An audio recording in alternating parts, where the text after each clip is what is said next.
Hello and welcome back मेरे math वाले दोस्तों। तो आज हम शुरू करने वाले हैं क्लास नाइन्थ का चैप्टर नंबर 1 जो कि है नंबर सिस्टम्स। ये पहला लेक्चर है। इसमें मैं इस सीरीज़ में मैं क्लास नाइन्थ का पूरा सिलेबस कराऊंगा आपको। मैथमेटिक्स का मैं पूरा सिलेबस कराऊंगा। साथ ही साथ में क्लास 10th का भी मैथमेटिक्स का मैं पूरा सिलेबस कराऊंगा with extra practice questions from multiple books, not only NCERT but extra questions also. मैं यहाँ पे बहुत सारे और भी एक्स्ट्रा क्वेश्चंस कराने वाला हूँ। मैं एनसीईआरटी तो कराऊंगा ही, आपको बेसिक से बताऊंगा, हर चीज़ बताऊंगा, बेसिक से एडवांस लेवल तक सब कुछ। यहाँ पे एनसीईआरटी भी होगी, एनसीईआरटी एग्जाम्पलर भी होगी और एडिशनल बुक्स भी होंगे जैसे कि आर एस अग्रवाल और आर डी शर्मा। उसके भी आपको क्वेश्चंस की प्रैक्टिस कराई जाएगी। और प्लस सीबीएसई के जो सैम्पल पेपर्स आते हैं और जो मल्टीपल बुक्स में जो सैम्पल पेपर्स मिलते हैं हमें, उसके भी क्वेश्चंस यहाँ पे कराए जाएंगे और पीवाईक्यूज भी कराए जाएंगे डिफरेंट स्कूल्स के। यानी कि बहुत सारे क्वेश्चंस करने का मौका मिलेगा और बहुत सारा अच्छे तरीके से प्रैक्टिस करने का मौका मिलेगा। तो जल्दी से जल्दी चैप्टर शुरू करते हैं। वीडियो को छोटा से छोटा रखना है, ठीक है। लेक्चर 1 है तो आराम से डिटेल से देखो। सेशन की नई शुरुआत है, फुल्ली मोटिवेटेड हो गए, एकदम कॉपी पेन लेके रेडी रखो और शुरुआत करते हैं चैप्टर की। ध्यान रखना, ये जो फंडामेंटल्स हैं ये सबसे ज़्यादा इंपॉर्टेंट होने वाले हैं तुम्हारे। अगर तुम आगे सही से तुम कुछ भी लेते हो, तुम नाइन्थ करोगे, तुम 10th करोगे, फिर तुम 11th में जाओगे, फिर 12th में जाओगे। 11 12 9 10th 11 12th ये 4 साल बहुत ज़्यादा इंपॉर्टेंट होते हैं। सबसे पहली बात, जो 9th और 10th में तुम पढ़ते हो उसके जो फंडामेंटल्स होते हैं, 11 और 12th में तुम इन फंडामेंटल्स के बिना सर्वाइव ही नहीं कर सकते। समझ लो, सर्वाइवल खेल है वहाँ पे, सर्वाइव नहीं कर सकते। तो 9 10th को हल्के में नहीं लेना है, ठीक है। मैं डरा नहीं रहा हूँ, आसान सिलेबस है, फंडामेंटल्स पे ध्यान देना है, रटने वाला खेल नहीं है। सोचो, थिंकिंग को डेवलप करना बहुत ज़्यादा इंपॉर्टेंट है। तो थिंकिंग के लिए ज़रूरी है हमारे लिए सवाल। ये रहा सवाल, व्हाट आर नंबर्स। इस सवाल को आपने कई जगहों पे देखा होगा, बहुत सारी जगहों पे देखा होगा, व्हाट आर नंबर्स। हम शुरू से ही नंबर्स पढ़ते आ रहे हैं, हमारे पहले चैप्टर का नाम ही है नंबर सिस्टम्स। तो उसके लिए हमें पता होना चाहिए नंबर्स क्या है। तो नंबर्स आखिर हैं क्या? हम इतने समय से जो नंबर्स पढ़ते आ रहे हैं वो क्या हैं? तो अगर गूगल की बात सुने तो वो लंबी चौड़ी डेफिनेशन देगा, बहुत सारी अलग अलग किताबों में अलग अलग लंबी चौड़ी बेकार सी डेफिनेशन लिखी होती है। तो तुम इतना समझ लो कि अगर तुम कोई चीज ऐसे देखते हो, कोई भी चीज रैंडम सिर्फ दुनिया में तुमको कुछ भी दिख गया, अगर तुम्हें उसे कुछ नाम देना है और तुम्हारे पास कोई नाम नहीं है, किसी भी तुमसे कहते हैं किसी भी भाषा में नाम नहीं देना है, कोई ऐसा नाम दो जो दुनिया का हर व्यक्ति समझ सके और आसानी से उसके ऊपर हम काम कर सकें, रिसर्च कर सकें, समझ सकें, किसी चीज को डिफाइन कर सकें।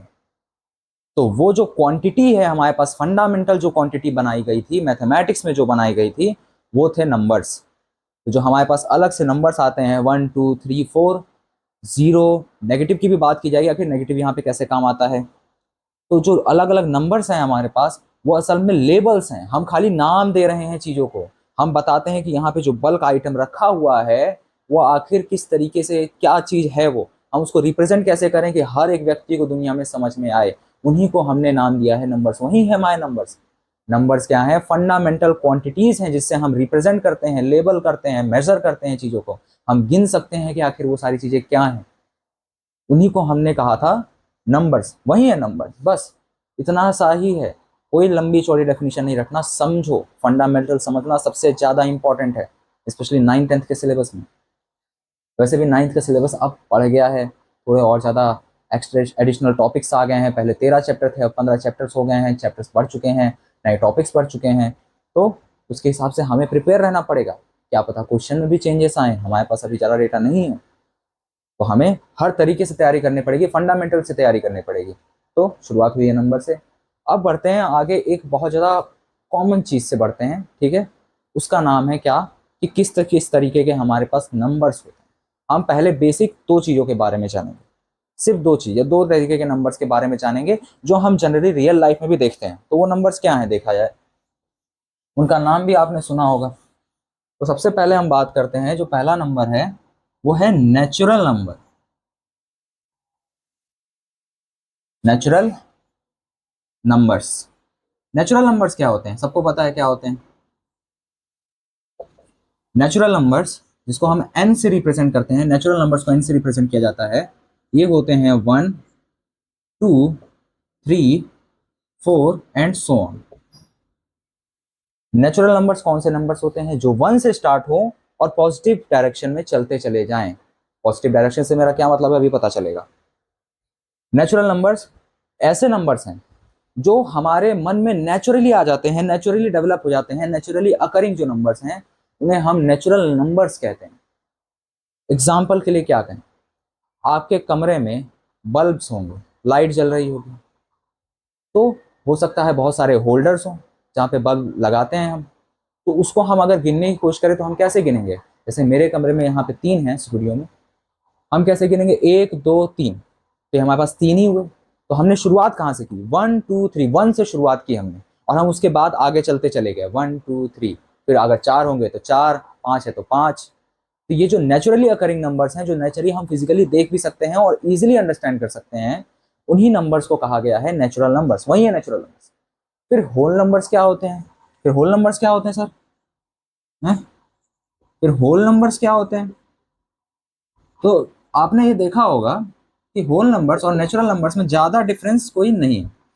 होल नंबर्स और नेचुरल नंबर्स में कोई ज़्यादा डिफरेंस नहीं आता। अंतर क्या आता है? अच्छा, होल नंबर्स को रिप्रेजेंटेशन W, सिंपल है, first letter, simple. Whole numbers का रिप्रेजेंटेशन W। होल नंबर्स होते क्या है? जो 0 से स्टार्ट,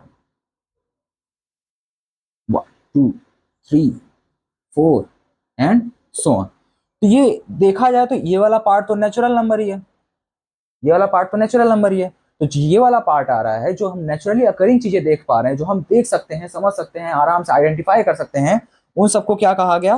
वो नेचुरल नंबर्स थे हमारे पास। फिर क्योंकि वो सारा डेटा इनकम्प्लीट था, हमने एक चीज को रिप्रेजेंट करना हम भूल गए। क्या चीज थी? Emptiness, nothingness. अगर कोई ऐसी सिचुएशन आ जाए जहां पे एक भी बल्ब होल्डर्स नहीं है, तो हम उसको कैसे रिप्रेजेंट करेंगे? तो हमें मिला 0। तो एक तरीके से डेटा इनकम्प्लीट था। हमारे पास एक बल्ब है हम बता सकते हैं, 2 बल्ब है हम बता सकते हैं, 3 बल्ब है हम बता सकते हैं। अगर हमारे पास बल्ब नहीं है तो हम कैसे बताते? हम नहीं बता पाते। तो ये जो इनकम्प्लीट सा हमारे पास डेटा था, हमने उसको कंप्लीट किया, हम 0 लाए। होल नंबर में ऐड हुआ 0। ये 0 क्या था? उस जो पूरा नेचुरल नंबर था हमारा, जिसको हम रिप्रेजेंटेशन के लिए यूज कर रहे थे, उसको उसने डेटा को कंप्लीट किया। अब हम एम्प्टीनेस को दिखा सकते हैं, अब हम खाली जगह को दिखा सकते हैं। तो जो होल नंबर था उसमें क्या हुआ? 0 ऐड हुआ। तो बस नेचुरल नंबर होल नंबर में क्या डिफरेंस है कि नेचुरल नंबर 1 से स्टार्ट होकर आगे चलते चले जाते हैं। होल नंबर में क्या होता है? नेचुरल नंबर में अगर तुम 0 ऐड कर दोगे वो होल नंबर बन जाएगा। क्या होता है होल नंबर? ऐसे याद रखो, होल नंबर क्या होता है? नेचुरल नंबर में तुम 0 ऐड कर दो, बस। ये 0 हम ऐसे ऐड नहीं कर रहे, ऐसे तो अगर मैं ये ना लगाऊं तो क्या होगा? Whole number equal to natural number नहीं, इसलिए मैंने ये यहाँ लगाया है कि क्या चीज है? नेचुरल नंबर में जो हमारे नेचुरल नंबर हैं उस सीरीज में, उस ये जो चल रहा है यहाँ पे, इसमें अगर हम एक 0 एलिमेंट को ऐड करते हैं तो वो अपने आप होल नंबर बन जाएगा। यही है नेचुरल नंबर। बस ये क्यों? एमसीक्यूज में रैंडमली दिख जाता है, इस वजह से। ये जो चीज यहाँ मैंने लिखी है ये एमसीक्यूज में रैंडमली देखने को मिल सकता है। कहीं पर आपको लिख के दे दे अगर whole number is equal to natural number plus 0 element, हाँ ये ट्रू है, ये चीज ट्रू मानी जाएगी, आ सकता है। फंडामेंटल्स पे बात कर रहे हैं तो अब बढ़ते हैं अगले टॉपिक पर, जो कि कॉमन टॉपिक है, बहुत सालों से पढ़ते आ रहे हैं, जो कि है नंबर लाइन, जिसमें हम नंबर्स को रिप्रेजेंट करते हैं। और इसी में मैं आपको बताता हूँ कि आखिर जब नंबर्स हैं जिन्हें हमने मेजर करने के लिए बनाया, क्वांटिटी नापने के लिए बनाया, क्वांटिटी गिनने के लिए बनाया, उसमें नेगेटिव कहाँ से आ गया? हम नेगेटिव नंबर्स को गिन नहीं सकते। आपके पास नेगेटिव उंगलियां हैं क्या? नहीं। तो हम कैसे उनको गिनते हैं? अब हम उसकी बात करने वाले हैं। क्या? नंबर लाइन के बारे में। नंबर लाइन क्या है? देखो, बात करें अगर कि नंबर लाइन क्या है, तो नंबर लाइन एक स्पेशल लाइन है जो रिप्रेजेंट करती है नंबर्स को। एक लाइन में जब हम एक पॉइंट लेके, एक रेफरेंस पॉइंट ले ले, मैंने यहाँ 0 लिया है, और उसके बाद हम एक नंबर्स को लाइन से, इसी लाइन पर अगर हम अरेंज करें तो वो जो चीज बनती है उसे ही हमने नाम दिया था नंबर लाइन। बस हमें ये ध्यान रखना है कि ये जो नंबर्स हम यहाँ रिप्रेजेंट कर रहे हैं ये इक्वली स्पेस्ड हो। इक्वली स्पेस्ड को ही हम नंबर लाइन कहते हैं। हम रियल लाइफ में नंबर लाइन बना सकते हैं क्या? हम नहीं बना सकते। हमारे पास हमेशा छोटा ही, बहुत ही छोटा, लेकिन एरर जरूर होगा। जरूरी नहीं है हर बार हम बराबर दूरी पे बना पाए। ठीक है, अब बात करते हैं इधर नेगेटिव नंबर्स की भी।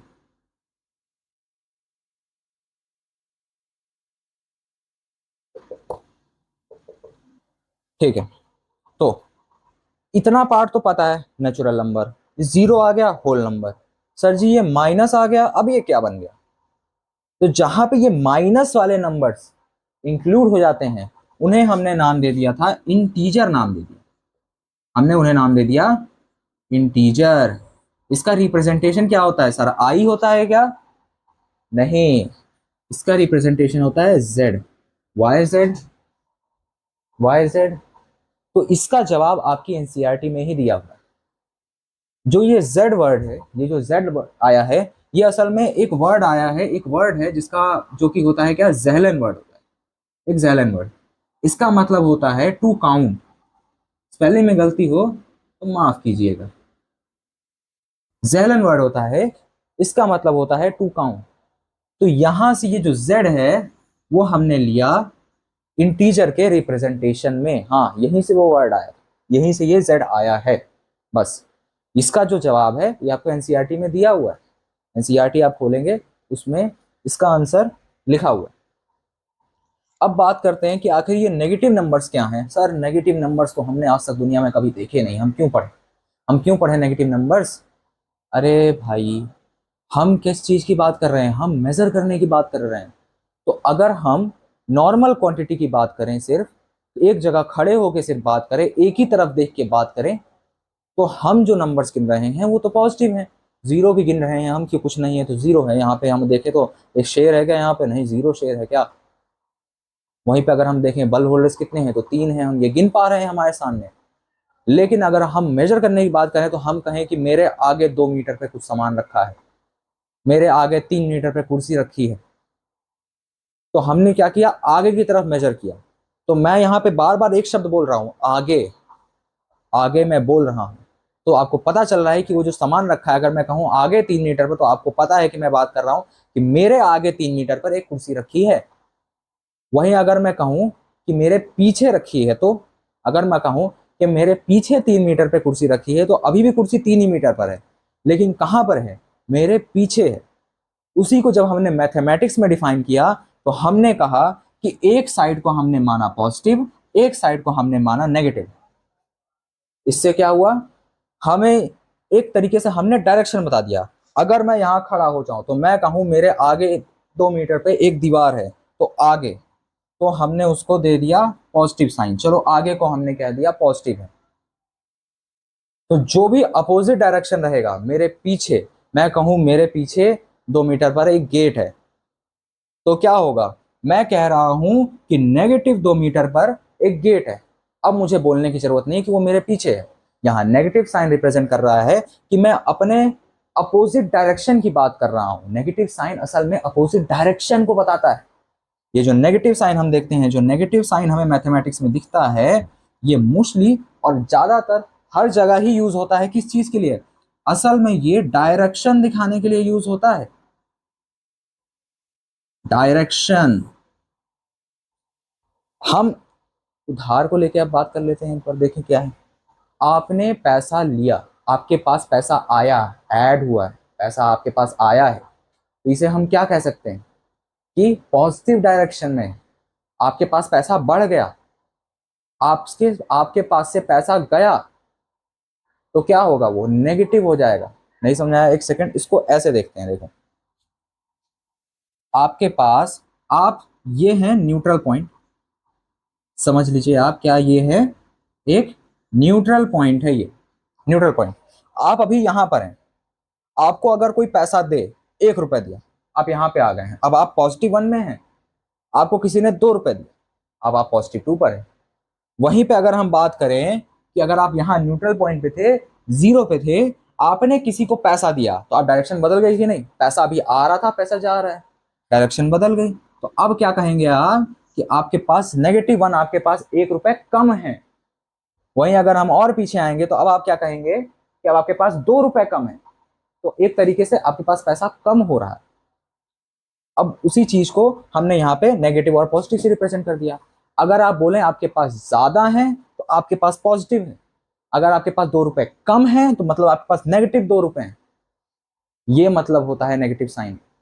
बस अपोजिट दिखा रहे हैं, ऐसा आ रहा है पॉजिटिव, जा रहा है नेगेटिव, आना जाना एक दूसरे के अपोजिट डायरेक्शन को ही दिखा रहा है। जो पैसे का फ्लो हो रहा है वो अपोजिट डायरेक्शन में हो रहा है, इस वजह से ये साइन पॉजिटिव और नेगेटिव आपको देखने को मिलते हैं। और नंबर लाइन भी क्लियरली ये दिखा रहा है कि जब हम इस डायरेक्शन में जा रहे हैं तो ये पॉजिटिव है, जब हम इस डायरेक्शन में जा रहे हैं तो ये पॉजिटिव है, और जब हम इस डायरेक्शन में जा रहे हैं तो ये नेगेटिव है। तो नेगेटिव साइन और कुछ नहीं डायरेक्शन दिखा रहा है। ये कोई आर्गुमेंट नहीं है कि हमारे पास नेगेटिव फिंगर्स नहीं है, नेगेटिव फिंगर्स दिखाओ, नेगेटिव ट्री गिन के दिखाओ, बाहर पेड़ हैं, जाओ गिनो, देखो नेगेटिव नंबर्स मिल रहे हैं क्या, नेगेटिव 2 पेड़ दिखाओ मुझे, नेगेटिव 2 उंगलियां दिखाओ। नेगेटिव 2 उंगलियां नहीं हो सकती, पॉसिबल है क्या?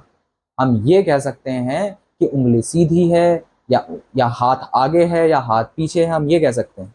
ये पॉजिटिव डायरेक्शन, ये हो गया नेगेटिव डायरेक्शन। अब हाथ आगे आ चुका है, डायरेक्शन बदल चुका। मैं ये कहना चाह रहा हूं, सीधी बात, नेगेटिव एक डायरेक्शन होता है बस। अब हम इसकी कैलकुलेशन भी हम इस पे करते हैं, और ये हमारी कैलकुलेशन को बहुत ही ज्यादा इजी बना देता है। अगर मैं आपसे बार बार कहूंगा, अगर मैं कहूं कि वो 1 मीटर आगे गया, आगे गया, आगे गया, और वहीं मैं कहूं 2 मीटर पीछे आया, पीछे आया, इसका मतलब अगर मैं ऐसे लिख दूंगा तो कैलकुलेशन बहुत मुश्किल हो जाएगी। आपको यहाँ सोचना पड़ेगा क्या है, ये 1 मीटर आगे गया, अच्छा 1 मीटर आगे गया, फिर 2 मीटर पीछे आया, 2 मीटर पीछे आया, अच्छा तो ये 1 मीटर पीछे गया, यही तो मतलब हुआ इसका, 1 मीटर पीछे गया है। नेगेटिव नंबर्स हमारी कैसे हेल्प कर सकते हैं? हम कहेंगे +1 मीटर गया आगे, और इसको हम क्या कह सकते हैं, हम कह सकते हैं -2 मीटर पीछे गया। 1 - 2 -1 होता है। अब हम डायरेक्ट बता सकते हैं कि 1 क्या है, वो 1 मीटर गया, माइनस बता रहा है कि वो पीछे गया, सेम रिजल्ट। माइनस सिर्फ और सिर्फ डायरेक्शन बताता है। अब बढ़ते हैं अगले टॉपिक पर, यानी कि सिंबल्स का रिप्रेजेंटेशन और छोटी सी डेफिनेशन। बस हम कुछ और टॉपिक्स जानेंगे, हम नंबर्स के बारे में और जानेंगे, और भी अलग अलग तरीके के नंबर्स जानेंगे, उनके डेफिनेशन के बारे में जानेंगे। तो बढ़ते हैं अगले टॉपिक पर। ठीक है, तो ये जो यहाँ पे मैंने एक ट्री टाइप का बना दिया है, नंबर ट्री कह सकते हैं इसे।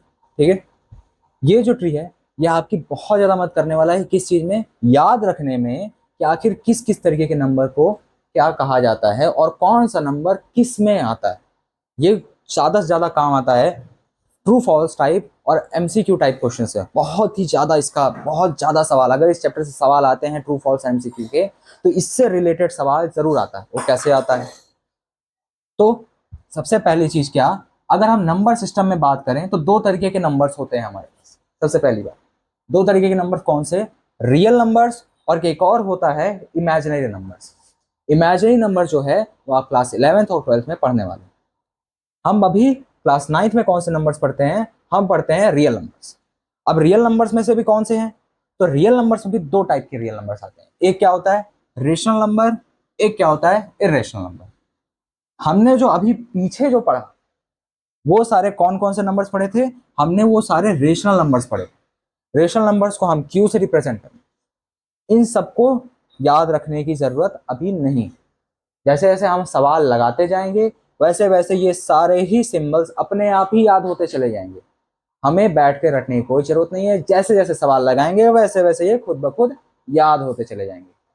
तो क्या है, रेशनल नंबर जिसका सिंबल क्यू है, और क्या होते हैं इर्रेशनल नंबर। इर्रेशनल नंबर को हम रिप्रेजेंट करते हैं R-Q। R-Q क्या है सर, तो जो रियल नंबर्स है उसका सिंबल है R। तो इससे हम टेक्निकली कह रहे हैं, हम कह रहे हैं कि रियल नंबर्स तुम उठाओ और उसमें से Q यानी कि रेशनल नंबर्स को हटा दो। रियल नंबर्स उठाओ, रेशनल नंबर्स हटा दो, जो बचेगा वही, उसी को हम इर्रेशनल नंबर कहते हैं। बस वही एक चीज, वही लिखा हुआ है वो। और ये कहाँ काम आता है, एमसीक्यू में आता है, एमसीक्यू में ये आता है। अब फिर बात करें रेशनल नंबर में, तो रेशनल नंबर में 3 टाइप्स हैं। 3 टाइप्स हमने कौन कौन से पढ़े थे, सबसे पहला क्या, नेचुरल नंबर। नेचुरल नंबर हमने पढ़ा। नेचुरल नंबर क्या है, जो 1, 2, 3, 4 और चलता चला जाता है। पर वही बात करें होल नंबर, तो होल नंबर क्या होता है, नेचुरल नंबर में ही हम बस एक जीरो एलिमेंट ऐड कर दें, तो 0 1 2 3 डॉट डॉट डॉट।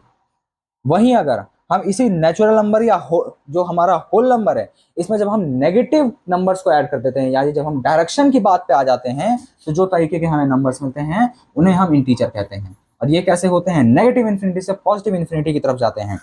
कैसे, -3 -2 -1, जो इधर चलते चले जा रहे हैं, फिर उसमें 0 1 2 3 और डॉट डॉट डॉट चलते चले जा रहे हैं।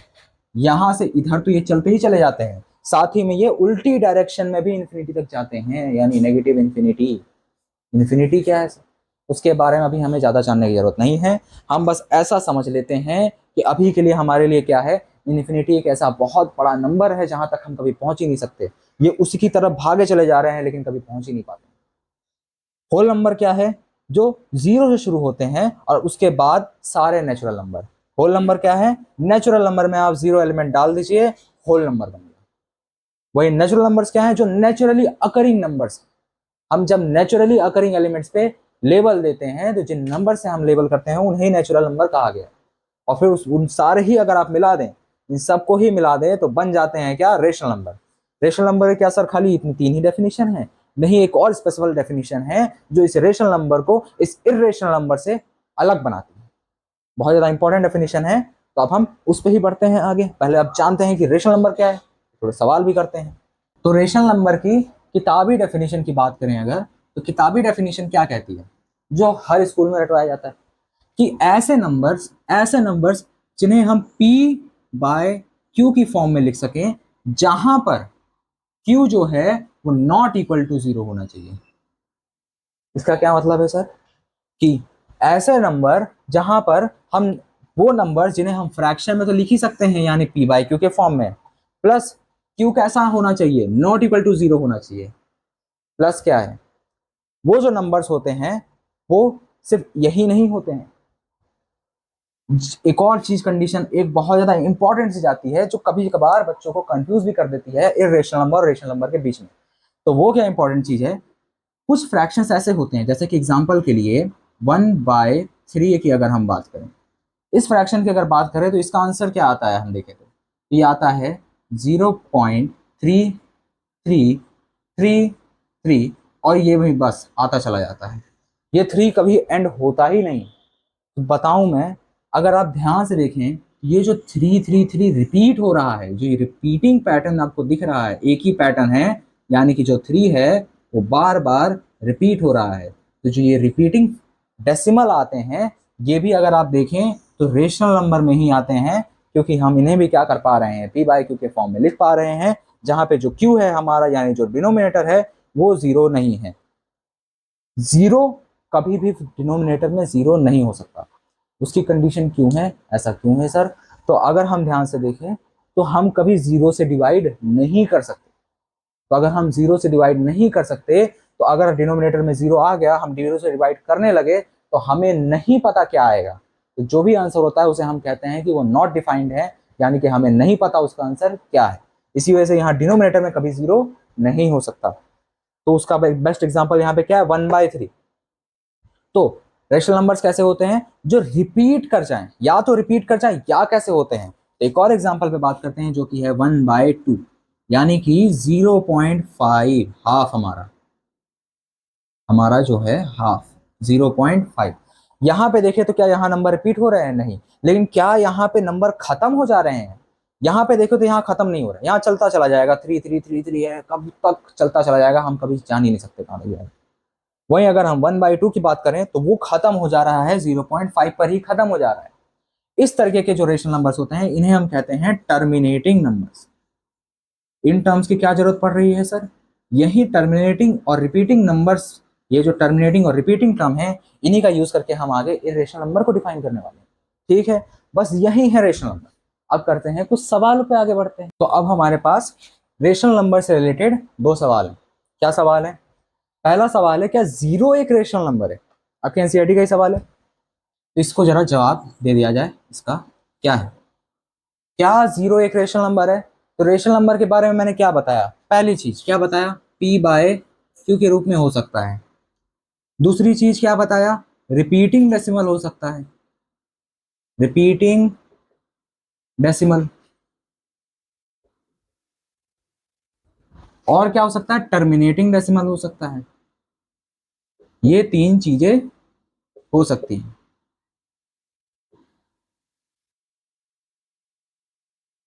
वहीं अब हम बात करें सबसे पहली कंडीशन की, p बाय q की अगर हम बात करें तो ये हमेशा ट्रू होना चाहिए अगर नंबर को रेशनल होना है।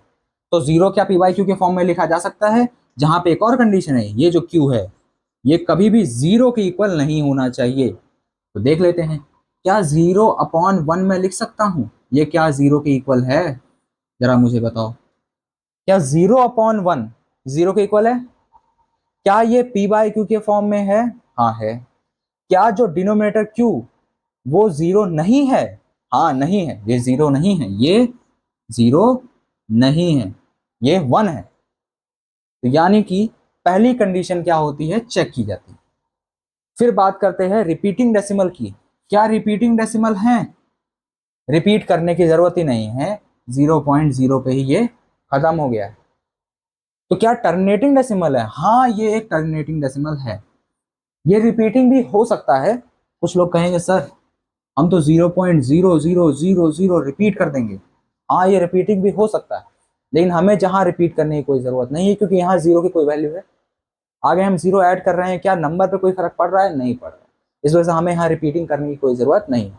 हम क्या कह सकते हैं डायरेक्टली, ये एक टर्मिनेटिंग डेसिमल है। रेशनल नंबर की एक खास बात और, कि ये कंडीशन तो ट्रू होनी ही चाहिए। इन दोनों में से हमारे पास ऑप्शनल होता है। दोनों में से कोई एक कंडीशन अगर ट्रू हो गई तो हाँ ये एक रेशनल नंबर हो जाएगा। तो पहला सवाल क्या था हमारा, क्या जीरो एक रेशनल नंबर है? तो जवाब है हमारा यस एक रेशनल नंबर है। ये है हमारा फाइनल आंसर। अब बात करते हैं find 6 rational numbers between 3 and 4। तो यहाँ हम दो चीजों के बारे में बात करेंगे। एक तो होता है नॉर्मल मेथड, जो टीचर्स कह देते हैं कि बेटा इस तरीके से कर लेना। एक थोड़ा हम सोचेंगे, हम थोड़ा दिमाग लगाएंगे कि हमने जो अब तक पढ़ा है क्या हम उससे कर सकते हैं, हमें क्या कोई अलग मेथड जानने की जरूरत है, एक बार देखते हैं।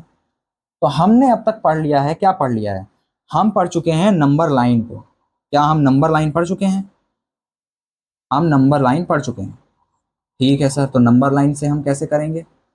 हम क्या नंबर लाइन पर इस 3 और 4 को रिप्रेजेंट कर सकते हैं? हाँ सर हम कर सकते हैं। कैसे कर सकते हैं? देखो ये रहा हमारी नंबर लाइन, हमने यहाँ पे कर दिया 0, ये आ गया 1, ये आ गया 2, ये आ गया 3 और ये आ गया 4। हम ये कर सकते हैं। अच्छा 3 और 4 के बीच में क्या बहुत सारे नंबर्स हो सकते हैं? कौन से नंबर्स होते हैं? हमने आज तक कई सारे नंबर्स पढ़े हैं, हमने डेसिमल नंबर्स पढ़े हैं। तो क्या 3 और 4 के बीच में डेसिमल नंबर्स में? हाँ सर हैं। कौन से हैं? 3.1 है, 3.2 है, 3.3 है, 3.4 है, 3.5 है एंड सो ऑन। 3 पॉइंट कहाँ तक? 3.9 तक हमारे पास नंबर्स हैं। हमसे सवाल में कहा है कि हमें 6 नंबर्स बताने हैं। तो 1 2 3 4 ये 5 हुए और 3.6 भी एक नंबर हमारे पास आ गया। टोटल 6 नंबर हो गए। सर हमसे तो इसने रेशनल नंबर कहा था, क्या ये रेशनल नंबर है? चेक कर लेते हैं। क्या इन्हें पी बाई क्यू के फॉर्म में लिखा जा सकता है? लिखा जा सकता है। 3.1 को हम क्या लिख सकते हैं?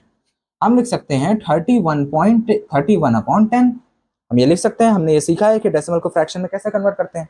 तो 3.1 को हम क्या लिख सकते हैं? 31/10। क्या 10 जीरो है? नहीं है। पहली कंडीशन होती है चेक। अब इन दोनों में से कंडीशन चेक करते हैं। क्या सर रिपीटिंग है? नहीं रिपीटिंग नहीं है। क्या टर्मिनेटिंग है? हाँ सर टर्मिनेटिंग तो है सर, 1 के बाद ये रुक गया, उसके आगे नहीं जा रहा। तो इसका मतलब क्या बनता है कि ये पी बाई क्यू के फॉर्म में भी लिखा जा सकता है और ये टर्मिनेटिंग भी है, यानी ये एक रेशनल नंबर है। यानी कि एक रेशनल नंबर ये रहा। वैसे ही ये भी एक रेशनल नंबर है, ये भी है, ये भी है, ये भी है और ये 3.6 भी एक रेशनल नंबर है। तो हम यहाँ से क्या, हम यहाँ से 6 रेशनल नंबर निकाल सकते हैं। दूसरा मेथड क्या होता है जो जनरली बहुत सारे अलग अलग क्वेश्चंस में काम आता है। यहाँ पे तो हमें ये जो नंबर्स दिए थे ये तो नेचुरल नंबर्स थे, तो इनके बीच में तो हम ये नंबर लाइन बना के कर लिए। अगर हमें फ्रैक्शंस मिल जाए तब, अगर हमें कोई अजीब सा आड़ा टेढ़ा नंबर मिल जाए तब, जिन्हें हम नंबर लाइन पे सही से रिप्रेजेंट ना कर पाए, उस केस में हम क्या करेंगे? तो उस केस में हम एक मेथड यूज करते हैं सॉल्व करने के लिए। इस तरीके के क्वेश्चन को सॉल्व करने के लिए हम एक मेथड यूज करते हैं। क्या मेथड है कि हमसे जितने भी नंबर्स कहे हैं, यानी कि जो n है उसमें एक जोड़ दीजिए। कितने कहे हैं? 6 कहे हैं, तो 6 प्लस 1 क्या आएगा? 7 आएगा। ठीक है सर, 7 आ गया। उसके बाद हम क्या करते हैं, हम 3 को लिखेंगे, हम 4 को लिखेंगे। अब हम क्या करेंगे, 3 को हम 3/1 और 4/1 की तरीके से लिख सकते हैं। करना क्या सर, हम करेंगे, क्या करेंगे, कॉमन डिनोमिनेटर बनाएंगे। क्या बनाएंगे? हम n+1 को ही कॉमन डिनोमिनेटर बनाएंगे। क्या? हमें कॉमन डिनोमिनेटर बनाना है 7, तो हम क्या कर सकते हैं, 7 का, टेक्निकली हमें 7 का मल्टीपल बनाना होता है, फ्रैक्शन वाले पार्ट में काम आएगा। क्या चीज है कि हम क्या कर दें, ऊपर भी 7 से मल्टीप्लाई कर दें, नीचे भी 7 से मल्टीप्लाई कर दें। क्या हम ये कर सकते हैं सर? अरे हाँ, बिल्कुल कर सकते हैं। क्या ये 7 और 7 कैंसिल आउट होकर फिर से 3/1 दे देंगे? तो दे देंगे। तो इसका मतलब ये सारी जो मैंने यहाँ चीज लिखी है ये ट्रू है। तो 3 × 7 21 और 1 × 7 दैट इज 7। फिर अब अगर यहाँ पे बात करें तो यहाँ भी हम क्या करते हैं, ऊपर नीचे 7 से मल्टीप्लाई कर लेते हैं। क्या आएगा? 7, 4 × 7 कितना आएगा? 28, और 7 × 1 7 आएगा। तो अब हमें क्या मिला? 21/7 और 28/7। अब सर इसके बीच में हम 6 नंबर्स कहाँ से निकाले रैशनल? अच्छा, इसमें और इसमें क्या अंतर हो सकता है? अंतर ये हो सकता है कि हो सकता है हम डेसिमल नंबर में कोई ऐसा नंबर ले लें जो असल में इरेशनल, जो कि हमें नहीं चाहिए। हमें रेशनल नंबर चाहिए, हमें नहीं चाहिए, हमें रेशनल नंबर चाहिए। और ये कंफर्म करता है कि जो भी हम नंबर चुनने वाले हैं वो रेशनल होंगे, क्योंकि वो सारे ही नंबर्स हमेशा हम फ्रैक्शन के रूप में लेने वाले हैं। ये हमें एक इकलौता फायदा देखने को मिलता है इस मेथड में। क्या है कि अब हम क्या कर सकते हैं, अब बस गिनती है। 21 से 28 के बीच में जो नंबर्स हैं, अगर हम उन्हें गिने तो वह एग्जैक्टली 6 नंबर्स आएंगे। कैसे आएंगे देखो, 22/7, 23/7, 24/7, 25/7 और 26/7। अगर देखें, ये टोटल 6 नंबर्स हैं और ये फ्रैक्शन है, यानी कि ये रेशनल नंबर्स हैं। और ये किसके किसके बीच में? 21/7 और 28/7 के बीच में है। 21/7 क्या था सर? ये था 3। 28/7 क्या था? ये था 4। यानी कि ये 3 और 4 के बीच के नंबर्स हैं, जो कि रेशनल नंबर्स हैं। हम इस मेथड का ज्यादा यूज नहीं करते, हम इस मेथड का यूज करते हैं क्योंकि ये हमारी जिंदगी को आसान बनाता है।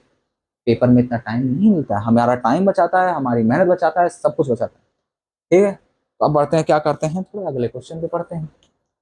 तो अब अगले क्वेश्चन पे क्या बढ़े, बड़ी वीडियो हो गई है। लेक्चर 1 में इतना ही रखते हैं, लेक्चर 2 पे बढ़ते हैं। उससे पहले होमवर्क क्वेश्चन, प्रैक्टिस क्वेश्चन तो देना बनता है ना भैया। आप प्रैक्टिस कैसे करेंगे? ये तो मैंने सवाल कर दिया, आपको कैसे आया, आपको कैसे पता चलेगा? क्वेश्चन लगाइए, प्रैक्टिस करिए, अपनी एनसीईआरटी लगाइए, एनसीईआरटी के एग्जाम्पल्स लगाइए, और किताब है आपके पास उनके क्वेश्चंस लगाइए। क्वेश्चन जितने लगाएंगे उतनी अच्छी प्रैक्टिस होगी, चैप्टर उतना ही अच्छे से समझ में आएगा, और कुछ नहीं। तो लेक्चर 1 में इतना ही रख रहा हूं मैं। लेक्चर 2 में क्या करने वाले हैं, हमने यहाँ पे 2 तरीके के नंबर्स देखे थे। क्या? रेशनल नंबर देखे थे, इरेशनल नंबर देखे थे। जो रेशनल नंबर है उसका पार्ट मैंने यहाँ कर लिया है। अगले लेक्चर में हम बात करने वाले हैं इरेशनल नंबर्स की। तो आज की वीडियो में या आज के लेक्चर में बस इतना ही रखते हैं। आराम करिए, आराम से समझिए, रिलैक्स करिए, क्वेश्चन प्रैक्टिस करिए, बस आपका चैप्टर आराम से हो जाएगा। फंडामेंटल्स को अपने क्लियर रखिए। कोई डाउट है तो कमेंट सेक्शन में पूछिए, आपको जवाब जरूर से जरूर मिलेगा। तो आज के लेक्चर में बस इतना ही। मैथ करते रहिए, आगे बढ़ते रहिए। Thank you.